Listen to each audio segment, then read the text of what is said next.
Yes sir. Sir एक बार फिर से रिपीट कर दीजिए, मतलब फॉर्मूला से स्टार्ट कीजिए तो थोड़ा क्लियर हो जाएगा। सी फॉर्मूला तो साइड बाय साइड चलता जाएगा, क्योंकि अभी तो हमें क्वेश्चंस करने बड़े सारे ना, तो फॉर्मूले से अप्लाई होते जाएंगे, बट आपने नोट कर लिए होंगे कहीं पे, तो आपको पता चलता जाएगा कि कौन सा फॉर्मूला कहाँ पे लग रहा है। वैसे तो कोई सा formula you can pick any formula and apply the for finding the correlation, coefficient of correlation, but depend करता है कि अगर मान लो आपको डेटा कुछ इस तरह से है, जो आइटम्स है वो फॉर्मूला का जो फॉर्मूला है आपको उसके अकॉर्डिंगली रिलेट कर रही है, तो वही अप्लाई कीजिए आप, तो बेटर है वो। बट ऐसा है सच कोई हार्ड एंड फास्ट रूल नहीं है कि आपको एक ही फॉर्मूला लगाना है या वही लगाना है या कोई और नहीं लगाना है, तो आप यू कैन अप्लाई एनीवन, ठीक है, it's up to you. But until और अनलेस जो एग्जामिनर है उसने स्पेसिफिकली कहीं पे मेंशन ना किया हो, तो अगर उसने बोला है कि जो एक्चुअल मीन मेथड से कैलकुलेट करना है, तो तब आपको एक्चुअल मीन मेथड देना, या डेविएशन जो है मान लीजिए आपको एज्यूम्ड मीन मेथड से कैलकुलेट करना है, तो फिर उसके अकॉर्डिंगली। बट जो कोरिलेशन होता है ना, कोएफिशिएंट ऑफ कोरिलेशन, उसमें कभी एग्जामिनर ऐसा पूछता नहीं है कि पर्टिकुलर फॉर्मूले से आपको कैलकुलेट करना है, तो इट्स अप टू यू कि you can pick and apply any formula. Clear? Yes ठीक है, तो आओ चलते हैं अब हम अपने इस वाले क्वेश्चन पे।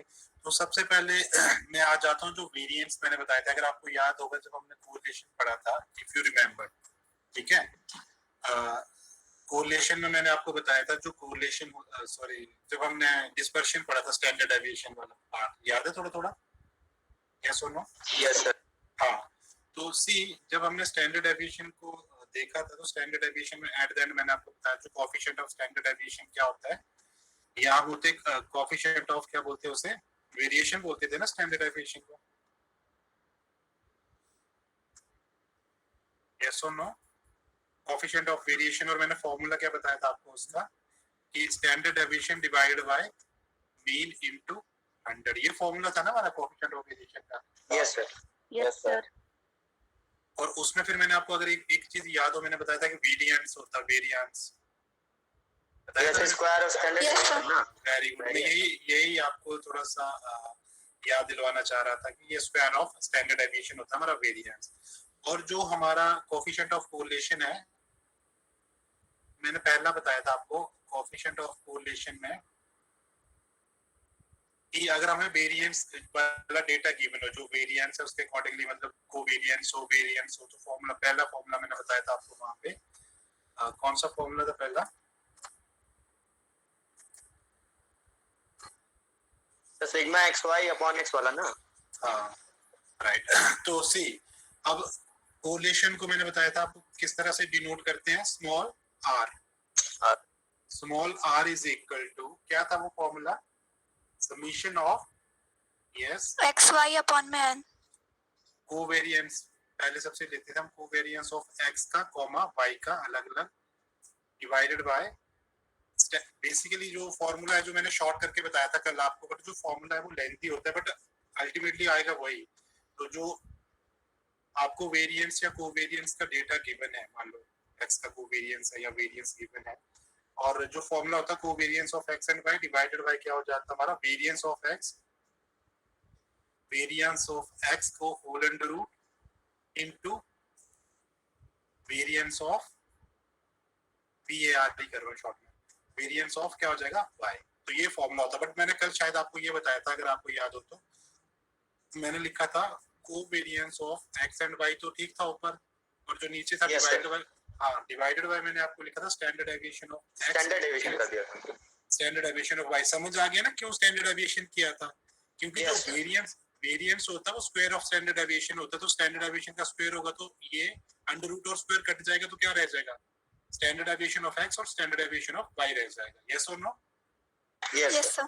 तो ये चीज आपको पता होना चाहिए, सो दैट कि आप इजीली, अब देखो मैं क्वेश्चन ले रहा हूँ सो दैट कि आप इसको थोड़ा सा अप्लाई करो इस वाले फॉर्मूले को स्पेसिफिकली, क्योंकि ये जो डेटा है ना ये 2-4-5 नंबर का आएगा, ये वाला बड़ा क्वेश्चन नहीं आएगा बेसिकली, अगर आएगा तो 2-5 नंबर का क्वेश्चन आ सकता है इधर से, क्योंकि फॉर्मूला आपके पास होता है ये वाला, या आप इसे ये वाला अप्लाई कर सकते हो, कोई सा भी, दोनों है फॉर्मूला एक ही होता है। अब आपको ये देखना है कि आपको डेटा किस तरह से गिवन है, जैसे मैं क्वेश्चन बता रहा हूँ जो गिवन है क्वेश्चन यहाँ पे, the covariance between the length and weight, देखो कोवेरिएंस बोल रहा है ये किसके और किसके बीच में क्वेश्चन है ये, covariance between the length and weight. अब जो लेंथ एंड वेट है मतलब ये दो वेरिएबल्स है ना, ये कोरिलेशन तभी निकलेगा ना, लेंथ और वेट के बीच में बात हो रही है। The covariance between the length and weight of the 5 item, मतलब n कितना हो गया 5 आइटम, 5 आइटम है, उनका लेंथ अलग होगा, वेट अलग होगा। ऑब्वियस सी बात है, कोई भी आप प्रोडक्ट या कमोडिटी लेते हो उसका लेंथ अलग होता है और वेट अलग होता है। और 5 आइटम इज 6, कोवेरियंस कितना है दोनों लेंथ और वेट का, कितना है लेंथ और वेट का कोवेरियंस कितना है 6। ये ध्यान रखना मैं जो बोल रहा हूँ। And either standard deviation are 2.45 and 2.61, मतलब ये बोल रहा कि स्टैंडर्ड डेविएशन ऑफ लेंथ है 2.45 है और स्टैंडर्ड डेविएशन ऑफ वेट है आपका 2.61 respectively. Find the coefficient of correlation between length and wait.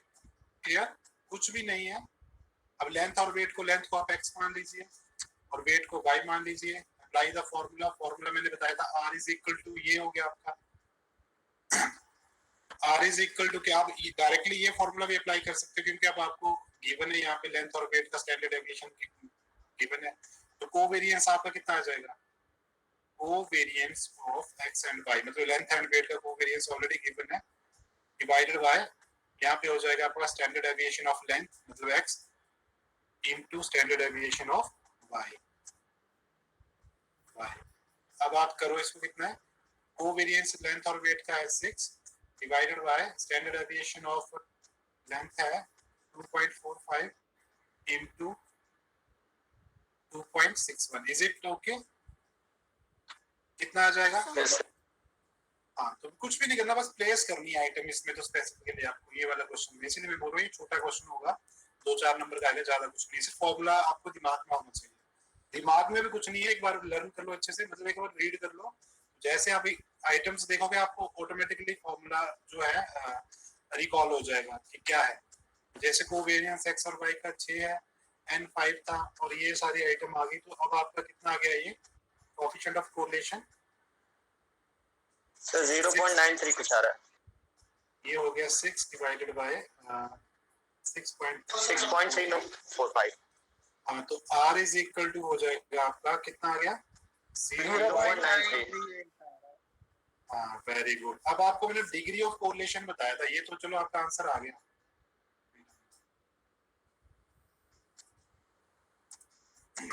ये तो आपका आ गया कि correlation between the length and weight इतना है, बट आपका ये पॉजिटिव 0.93 है, तो mean this is a kind of which correlation? So very high degree. हाँ, very high degree, very good, very. Sir आपने तो बताया था 0.90 से होता है ना, वो पॉजिटिव 0.90 से। हाँ, तो 0.90 आ रहा है, मतलब 0.90 से लेके टिल 1, मतलब 0.99 तक आए, वो वेरी हाई डिग्री है। 1 होगा तब तो परफेक्ट आ जाएगा ना, परफेक्ट पॉजिटिव कोरिलेशन। ये हो गया हमारा very high degree positive correlation. तो ये आंसर हो जाएगा इसका। चलो एक क्वेश्चन मैं और दे रहा हूँ, छोटा सा क्वेश्चन इसी का, फर्स्ट फॉर्मूले का। Question is if the covariance of 10 pair of item is 7, मतलब 10 पेयर ऑफ आइटम है और उनका जो कोवेरियंस है 10, मतलब 10 हो गया, और covariance of 10 pairs of item is 7। Covariance आ गया इसका, सॉरी, कोवेरियंस आ गया दोनों आइटम का, कितना है 7। वेरिएंस ऑफ x इज 36, अब यहाँ पे दे रखा है वेरिएंस ऑफ x इज 36 और summation of y minus y square, sorry square बाहर है, square is equal to 90। Find out coefficient of correlation, मतलब फाइंड आपको क्या करना है, r। करोगे इसे? बिल्कुल सिंपल है, वही है फर्स्ट फॉर्मूला जो मैंने बताया अभी।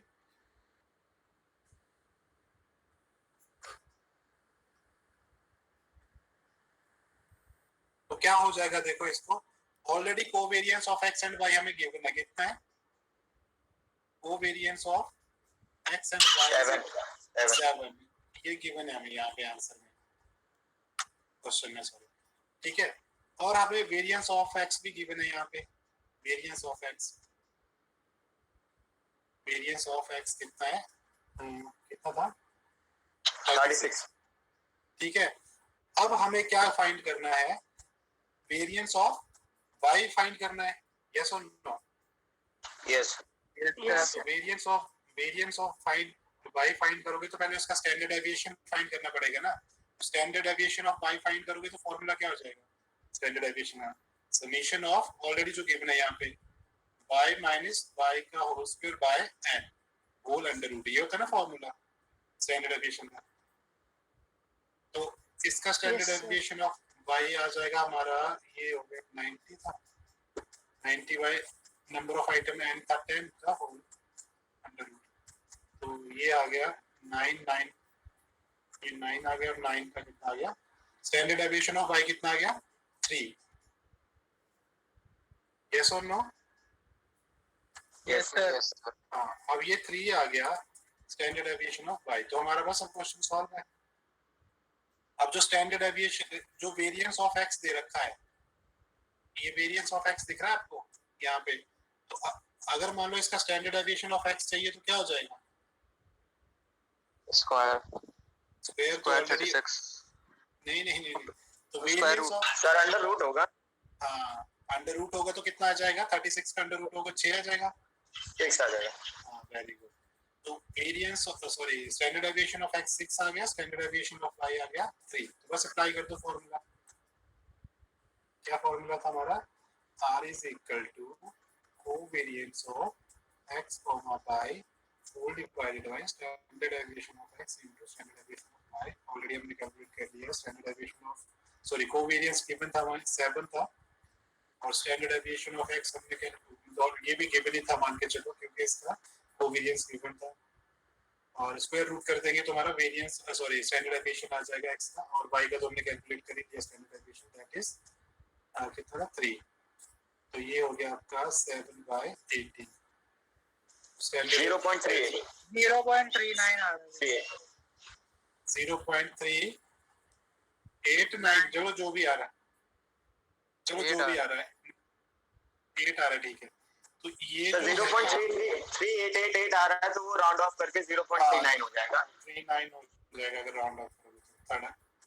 तो अब मेरे को बताओ ये किस तरह का कोरिलेशन है, सर लो डिग्री पॉजिटिव, लो हाइडिंग, हाँ राइट, तो लो डिग्री पॉजिटिव कोरिलेशन है ये, ठीक है। मतलब पॉइंट मैंने बताया था नेगेटिव का 0.25 से लेके नेगेटिव का सॉरी पॉजिटिव की बात हो रही है यहाँ पे ना, पॉजिटिव का 0.25 से लेके टिल पॉजिटिव का 0.50 के बीच में लो डिग्री पॉजिटिव कोरिलेशन होता है ये।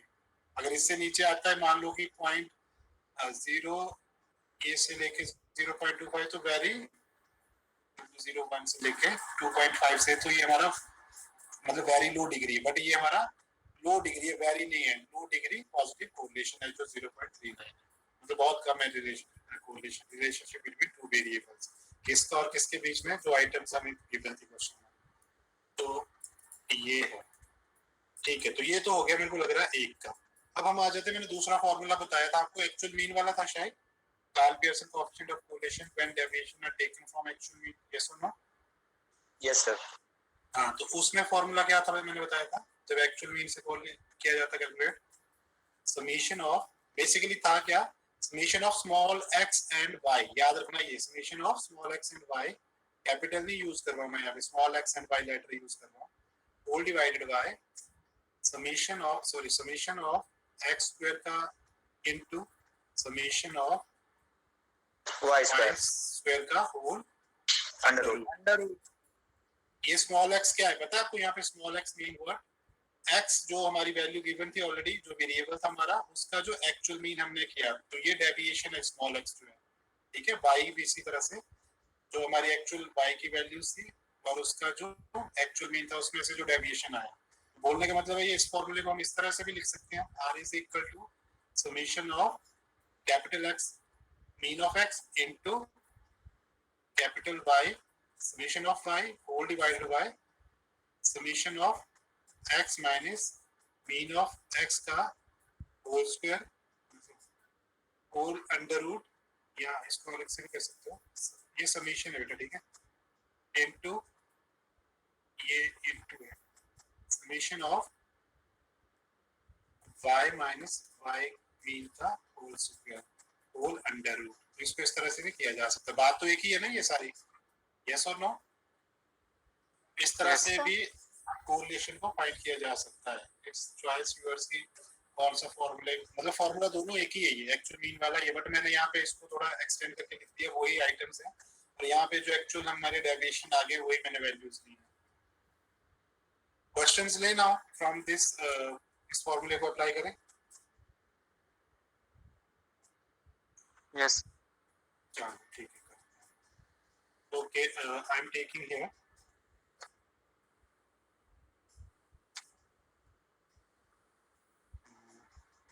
ठीक है।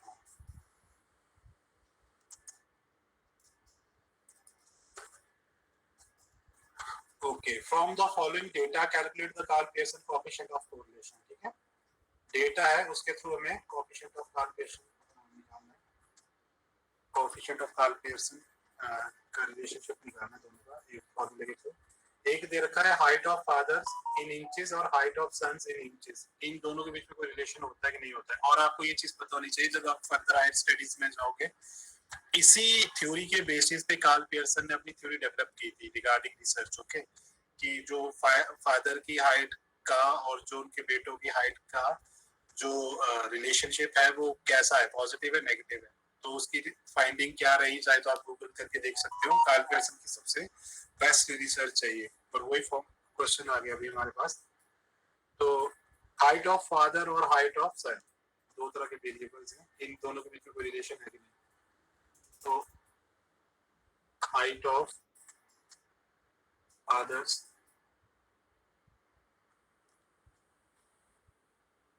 इंचेस में, ठीक है,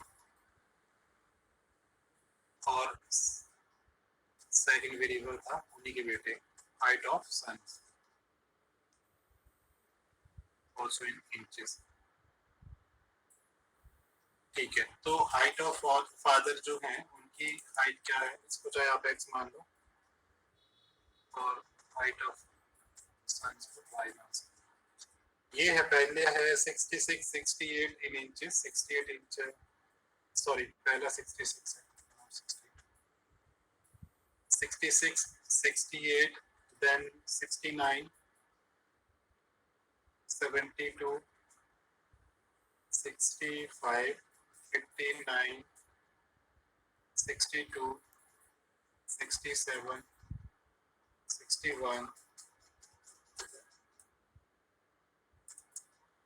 and 71, और इन्हीं के कॉरेस्पॉन्डिंग हम लिखेंगे सन्स की height in inches 65 64 67 69 61 then 64 60 59 68 60 and the last one is 64। ठीक है, is it okay to all? ये क्वेश्चन आया हुआ आपके एग्जामिनेशन पॉइंट ऑफ व्यू से भी इम्पोर्टेंट है।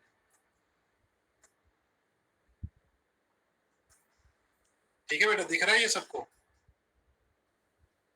Yes, sir. हाँ, तो ये क्वेश्चन है हमारे पास।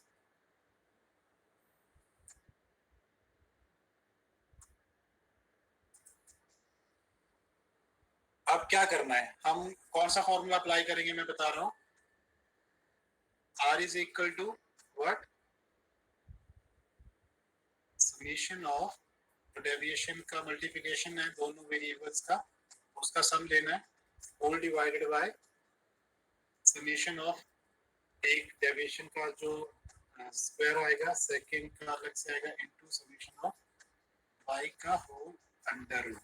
क्लियर? तो इस फॉर्मूले के अकॉर्डिंग चलेंगे। तो सबसे पहले हम क्या करेंगे, x निकालेंगे, तो क्या करेंगे, स्मॉल x, एक्चुअल मीन से डेविएशन ले रहे हैं ना, x माइनस x मीन, पहले आपको इसका मीन निकालना होगा, मीन तो आता है सबको निकालना। देन y लोगे, y माइनस y का मीन निकालोगे, फिर क्या करोगे x और इनका स्क्वायर भी करोगे, एक कॉलम और कर सकते हो, x का स्क्वायर हो जाएगा, y का स्क्वायर हो जाएगा और xy हो जाएगा। ठीक है, यस और नो? Yes sir. करोगे ये चीज? आप फटाफट करके बताओ मेरे को कितना आ रहा है।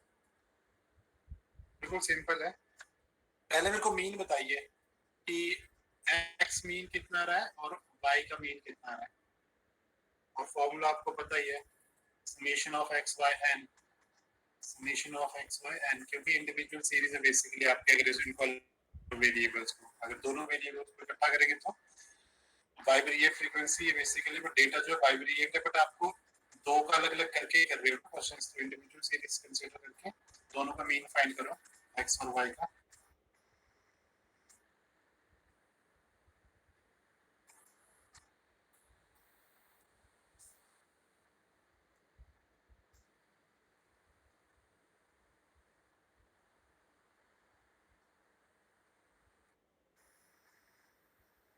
x मीन कितना आ रहा है? 66 आ रहा है। ठीक है, गुड। और y का कितना आ रहा है? सर अभी कर रहा हूँ। हाँ कोई बात नहीं, आराम से करो।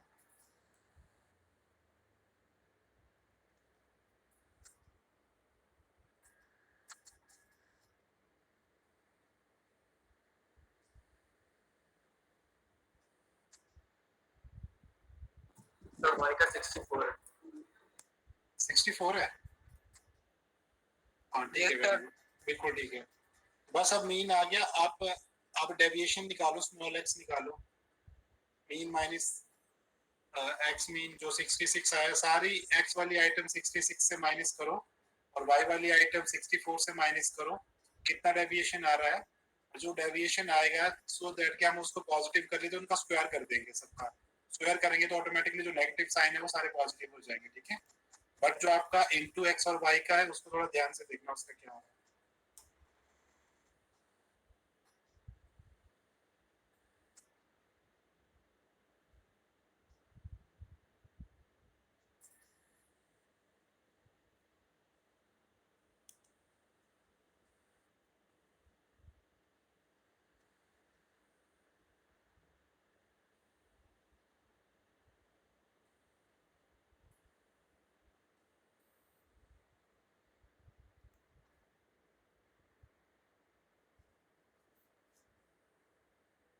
वो किसी का सिंगल स्टूडेंट है नहीं?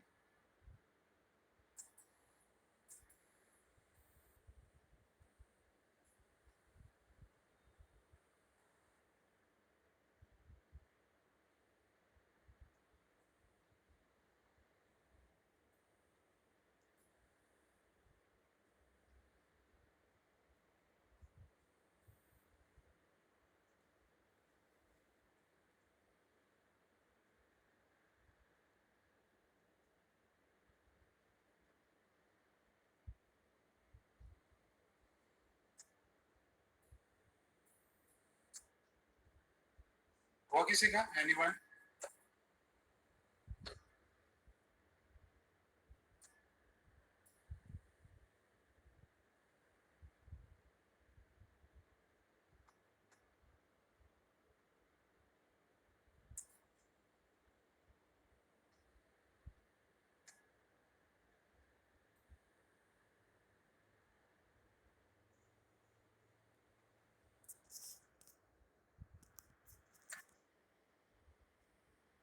यस।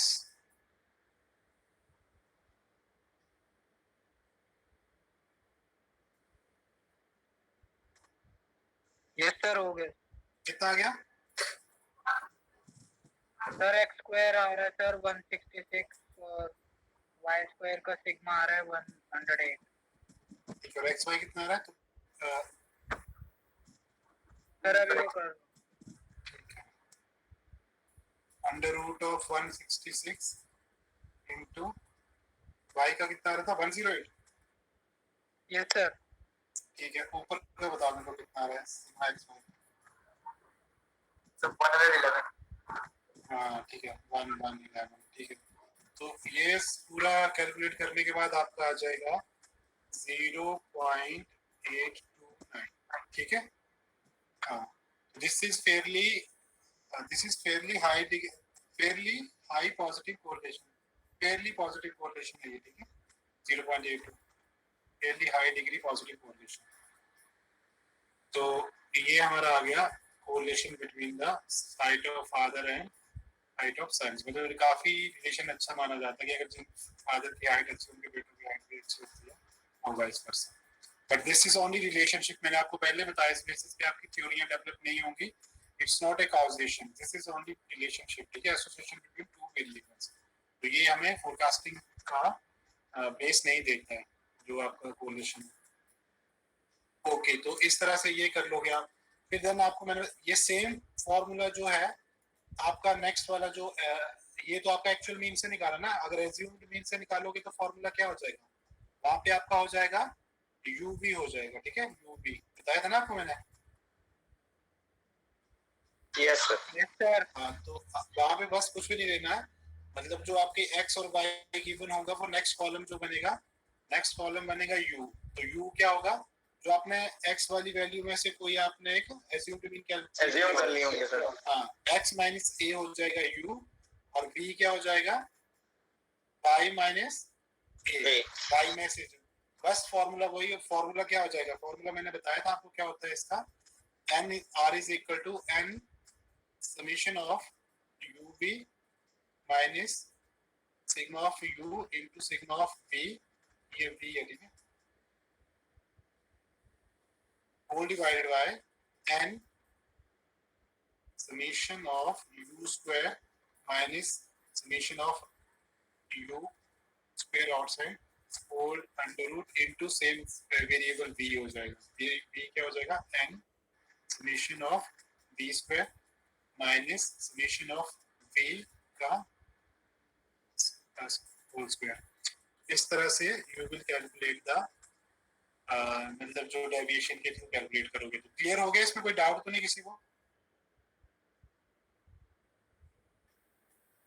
कर लोगे ना, एज्यूम्ड भी एक्चुअल मीन से कर लिया तो एज्यूम से भी कर लोगे, कोई प्रॉब्लम तो नहीं किसी को। अगर कुछ क्वेश्चन करना है तो मैं बता देता हूँ, नहीं तो नेक्स्ट क्वेश्चन के अंदर, ठीक है, प्रैक्टिस आप लोग कर लेना, कोई प्रॉब्लम आएगी आई एम हियर ओनली, किसी को किसी भी तरह की प्रॉब्लम आएगी।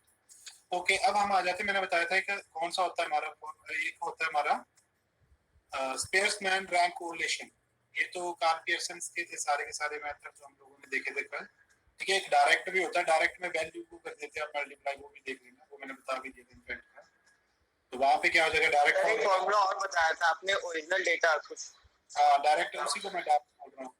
तो उसमें क्या होगा, जो आपका n होगा ना यहाँ पे, अब u v ना लेके वहां पे सीधा x और y ले लेंगे हम सीधा, ठीक है, उसमें डेविएशन नहीं ले रहे हम, डेविएशन कहीं नहीं लेंगे, जो ओरिजिनल डेटा है। तो r क्या हो जाएगा हमारा, r is equal to n summation of x and y, जो वैल्यूज है वही मल्टीप्लाई कर दिया हमने, ठीक है। डेविएशन तो इसलिए लिया जाता है कि वैल्यू का साइज थोड़ा कम हो जाए। ये तो एग्जांपल में आपको 20 25 50 100 तक की वैल्यूज होती है, मान लो आपको 1000 करोड़ों में कोई वैल्यू हो, तो फिर ये ओरिजिनल डेटा वाला फॉर्मूला यूज करोगे तो आपकी कैलकुलेशन बड़ा वर्क ज्यादा हो जाता है, कैलकुलेशन वर्क। तो फॉर्मूला क्या होता है, n summation of x y minus summation of x into summation of y, ये डायरेक्ट है ना, तो डायरेक्ट ही ले लें सारी वैल्यूज को, n summation of x square minus summation of x का whole square whole under root into same y variables हो जाएगा। y वेरिएबल क्या हो जाएगा, n summation of y square summation of y का होल स्क्वायर। इस तरह से होगा डायरेक्ट वाला, ठीक है बेटा। Yes sir. तो इसका मतलब जैसे मतलब अगर 2-3 वेरिएबल होंगे तो ही ये डायरेक्ट मेथड यूज होगा ना। हाँ, आप देखो कोई सा मेथड यूज कर सकते हो, बात घूम फिर के एक ही है, ठीक है। बेटर तो यही है, जो एज्यूम्ड एक्चुअल मीन मेथड है वो सबसे इजी होता है, एक्चुअल मीन मेथड से जो डेविएशन से ना अभी जो किया, तो ये सब जगह अप्लाई हो जाता है मोस्टली। और फिर भी अगर क्वेश्चन मान लो कुछ इस तरह से है कि आपको वहां पे ये फॉर्मूला नहीं लगाना, वैल्यूज बहुत ज्यादा है, तो फिर आप कोई और फॉर्मूला लगा सकते हो, जो बड़े सारे फॉर्मूले में से कोई एक और टिक कर लो।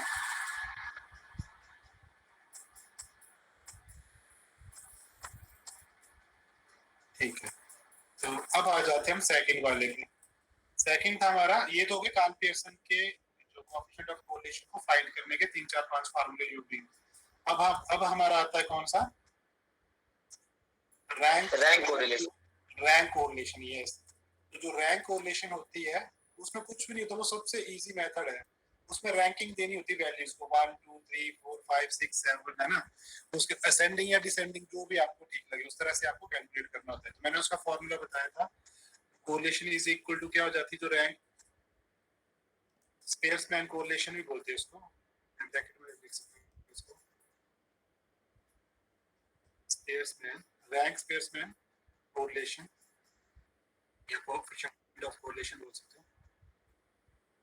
तो उसका फॉर्मूला होता है R इज इक्वल टू, क्या बताया था मैंने, 1 माइनस 6 सिग्मा डी। अब ये जो सिग्मा डी है ना, डेविएशन होगा, मैं बताऊंगा अभी, D square whole divided by N square minus N, या आप इसको एन क्यूब माइनस एन कर सकते हो, ठीक है, ऐसे भी कर सकते हो इसको, 1 6 sigma D square N cube minus N, sorry ये बात कर दीजिए, क्लियर। बट ये वाला अप्लाई वहीं पे होगा रैंक। अब आपको क्वेश्चन में ये पूछा जा सकता है कि कोएफिशिएंट ऑफ कोरिलेशन फाइंड करिए बाय कार्ल पियर्सन मेथड या find the correlation of coefficient by the Spearman rank correlation. ठीक है, अब समझ आ गया। अब ये दोनों ऑथर्स जो जिन्होंने फॉर्मूला डेवलप किए हैं वो अलग अलग हैं, तो अलग अलग भी पूछा जा सकता है कि आपको रैंक कोरिलेशन के थ्रू फाइंड करना है या फिर Karl Pearson coefficient. Karl Pearson of coefficient को फाइंड करने के लिए, कोरिलेशन को फाइंड करने के लिए बड़े सारे फॉर्मूला मैंने बता दिया, you can adopt any one and apply the formula. But in case of rank correlation दो ही फॉर्मूला होते हैं, एक तो ये फॉर्मूला होता है, एक ही फॉर्मूला ये। दूसरा फॉर्मूला क्या होता है, जब आपकी जो ये तब फॉर्मूला लगता है जब आपकी जो वैल्यूज हैं रिपीट नहीं कर रही हैं। रिपीट नहीं कर रही है तो एक एक ही रैंक होगा। मान लो आपका 7 है 8 है, वो एक ही बार आ रहा है तो रिपीट नहीं हो रहा वो। अगर रिपीट होगा तो फॉर्मूला अलग हो जाता है, वो मैं कल बताऊंगा। पहले इसको देख लेते हैं, रैंक कोरिलेशन वाले, स्पेयरमैन वाले को। इसका क्वेश्चन देखता हूँ मैं।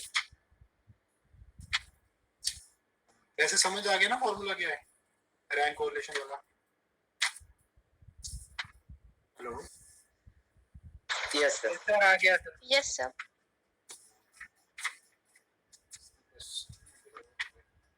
हाँ ठीक है।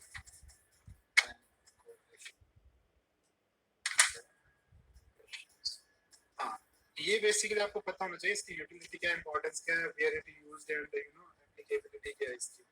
तो ये यूज होता है, जैसे आपने देखा होगा बड़े सारे जजेस होते हैं, एक जैसे कोई कॉम्पिटिशन्स होते हैं, जैसे सिंगिंग कॉम्पिटिशन हो रहा है, वहाँ पे 4-5 जज बिठाए होते हैं, होता है ना असम उसमें बड़े तरह के जजेस होते हैं। डांस कंपटीशन हो रहा होता है, बड़े सारे ऐसे कंपटीशन होते हैं जो जहाँ पे मान लो number of participant more than 100 200 300 है, तो एक जज का बस की बात होती है, तो 5-6 जज होते हैं, फिर उनके रिजल्ट मैच किए जाते हैं, ठीक है ना। कि फिर उसमें ये वाला मेथड यूज किया जाता है, रैंक कोरिलेशन। क्लियर? अब हम देखते हैं क्वेश्चन है,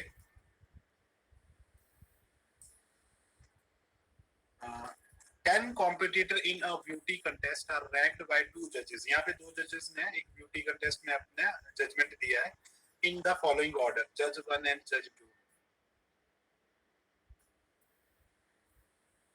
जज नंबर 1 का जो मान लीजिए जो इन्होंने रैंकिंग दी है वो दी है, जैसे पहले इसका दूसरा कॉलम भी बता देता हूँ, सेकंड जज, फर्स्ट जज और सेकंड जज की जजमेंट। अब इनकी जजमेंट में रैंकिंग को किस तरह से दे रखी है, देखो इसने 1 दिया तो इसने 6 दिए हैं यहाँ पे।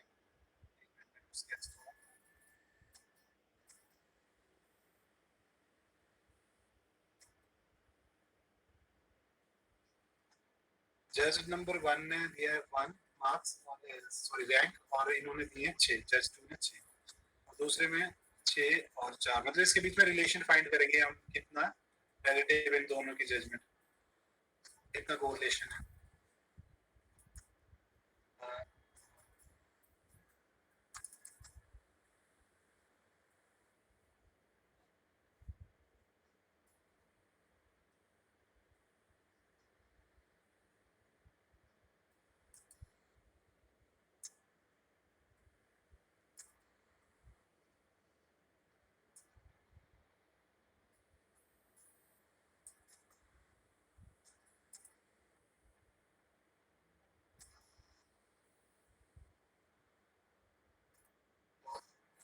हमारी जजमेंट, जज नंबर 1 एंड जज नंबर 2 की जजमेंट है हमारी।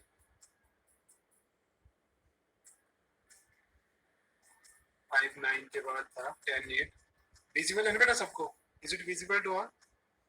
Yes, Yes, sir. sir. 3 Yes. 1 2 2। अब दूसरे स्पेयर्समैन रैंक कोलेशन वाले फाइंड कर रहे हैं हम, ठीक है? कोलेशन फाइंड कर रहे हैं बट स्पेयर्समैन रैंक कोलेशन वाले मेथड से। 4 3 9 10 9 10 के बाद 7 5 7 5 and 8 7। तो इनकी जजमेंट है, मतलब कि इन्होंने जिसको फर्स्ट नंबर दिया है इसने उसको 6 नंबर दिया है, ठीक है? तो इस तरह से जजमेंट दी है। तो इन्होंने जैसे देखो ये कितने पार्टिसिपेंट थे, 10 पार्टिसिपेंट थे ना ब्यूटी कंटेस्ट में, 10 कॉम्पिटिटर थे। तो इस तरह से जजमेंट दी है दोनों जजेस ने। अब जब इसका हम रैंक कोरिलेशन कोएफिशिएंट फाइंड करेंगे तो कुछ भी नहीं, मैंने बताया था आपको डी फाइंड करना है। तो डी होता क्या बेसिकली? डेविएशन। डेविएशन। तो ये R1 होता है और R2, R1 माइनस R2, मतलब रैंकिंग जो फर्स्ट जज ने दी है वो और जो सेकंड जज ने दी है वो, उसके बीच में डेविएशन होता है। तो हाँ, तो अब देखो 1 माइनस 6 कितना आ जाएगा? -5। Second 6 minus 4 2, then -4 10 minus 2 2 10 minus 8 minus 2 नहीं 8 2 आएगा, ठीक है? 3 minus 1 फिर again 2 2 minus 2 0 4 minus 3 1 9 minus 10 minus 1 then 7 minus 5 2 8 minus 7 1। तो ये डेविएशन है दोनों की जजमेंट के बीच में। इनको हम लेंगे d का स्क्वायर यहाँ पे। तो 25 हो गया फर्स्ट का, then 4 16 4 4 0 1 1 4 and 1। बस इसको समीशन कर दो इसका टोटल d स्क्वायर का। d स्क्वायर का टोटल कितना हो जाएगा? ये हो गया आपका 25 4 29 और 16 45 और 4 49 53 4 5 सर 60 60 आ रहा है सर। 60 आ रहा है ना? हाँ ठीक है। तो this is 60 summation of d square. बस अप्लाई कर दो फॉर्मूला। फॉर्मूला क्या था हमारा? r इज इक्वल टू, ये सबसे इजी होता है, r is equal to 1 minus 2 by sorry sigma d square है 1 minus 6 sigma d square 1 minus 6 sigma d square और ये हो गया n n स्क्वायर माइनस 1 या n क्यूब माइनस n भी कर सकते हो। तो ये हो गया 1 minus 6 into 60 divided by n 10 था, 10 का स्क्वायर माइनस 1। ये आ जाएगा आपका 6 इंटू 360, 360 और 10 36, मतलब डिवाइड कर दिया तो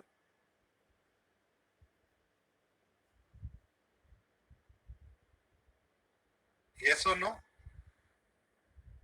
1 ना minus Yes, sir. 60 by 10 100 minus 1 ये हो जाएगा, तो ये 36 रह गया। तो आपका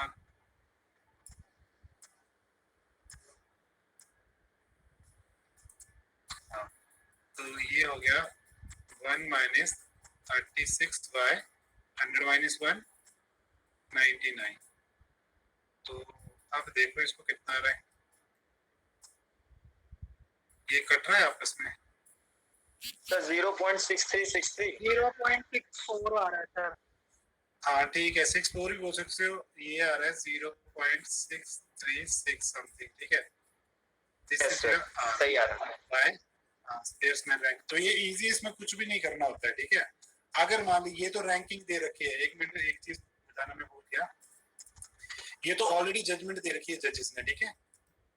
क्लियर? ये तो जजमेंट, ये तो रैंकिंग के वाइज ही जजमेंट दी। मान लीजिए यहाँ पे वैल्यूज होती, ठीक है। वैल्यू होती मान लो कि से फॉर एग्जांपल जैसे मैं ले रहा हूँ यहाँ पे जजमेंट दी है तब तो कोई प्रॉब्लम नहीं है, बट अगर इन केस ऑफ वैल्यू दे रखी मान लो कोई वैल्यू x और वैल्यू y है, तो इसका है ये 20, 30 या 15, 9, 25, 40, ये वैल्यूज है नॉट रैंकिंग। इसी तरह से 19, 18, 25, 35, देन 40 मान लीजिए, एंड मान लो 17, ठीक है। तो ये वैल्यूज है, तो इसको क्या करना है, इन वैल्यूज को पहले रैंकिंग देनी है। ये R1 हो जाएगा x की वैल्यू की रैंकिंग को जो दोगे, और ये R2 हो जाएगा।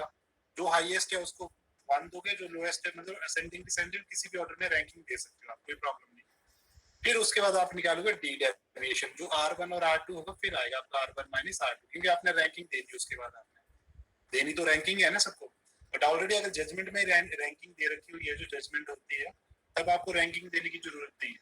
But in case of values given है आपको, then it's very necessary firstly give the ranking for the item or values, then after that you have to take the deviation from the difference between the ranking 1 and 2.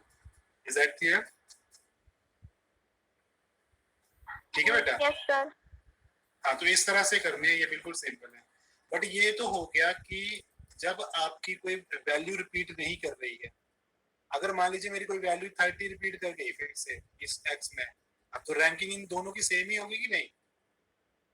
इसमें भी मान लो कोई ranking repeat कर जाती है, item repeat कर जाती है मेरी 17 रिपीट कर जाती है, या 3 बार रिपीट हो जाती है कोई आइटम, तो फॉर्मूला क्या है? अगर मान लो कोई आइटम रिपीट नहीं होती है, वैल्यू रिपीट नहीं होती है, तब तो कोई प्रॉब्लम नहीं है, ये सिंपल फॉर्मूला आप अप्लाई कर सकते हो। अगर कोई वैल्यू रिपीट हो जाती है तब फॉर्मूला एक्सटेंड हो जाता है, ठीक है? वो मैं कल बता दूंगा। क्लियर? कल फिर हम फिनिश करते हैं कोरिलेशन को, बाय कल कोरिलेशन को मान लो हम खत्म कर देंगे, उसके बाद हम रिग्रेशन को शुरू कर देंगे और इस वीक उसे भी गूगल कर देंगे। ठीक है, क्लियर हो गया? किसी को कोई डाउट है तो यू कैन आस्क मी। बिल्कुल सिंपल है। दो तरह के फॉर्मूले होते, तीनों होते हैं बेसिकली। एक होता स्कैटर डायग्राम होता है, दूसरा Karl Pearson coefficient of correlation, एक होता है आपका Spearman rank coefficient of correlation. तीन। तो फर्स्ट वाला तो पूछा नहीं जाता और बिल्कुल इजी होता है, डायग्राम होते हैं, उसमें कुछ भी नहीं करना होता, जो आप लोगों ने 10th में किए भी होंगे क्वेश्चन, किस तरह से हिस्टोग्राम वगैरह ड्रॉ किया जाता है, वैल्यूज दी होंगी और वो ड्रॉ करना होता है ग्राफ पेपर में। बट अगर in case of Karl Pearson और जो स्पेसमैन रैंक कोरिलेशन है, ये इंपॉर्टेंट होता है, किसी से कहीं से भी पूछा जा सकता है। दोनों के फॉर्मूले बहुत डिफर करते हैं। ठीक है, तो एक तो मैंने बता दिया, कल 1-2 क्वेश्चन और देखेंगे और इसे खत्म करेंगे। क्लियर हो गया अच्छे से? किसी को कुछ भी पूछना है तो पूछ सकते हैं, प्लीज। आप पूछते नहीं हो कुछ भी क्वेश्चन? No question? ठीक है, then I take your attendance.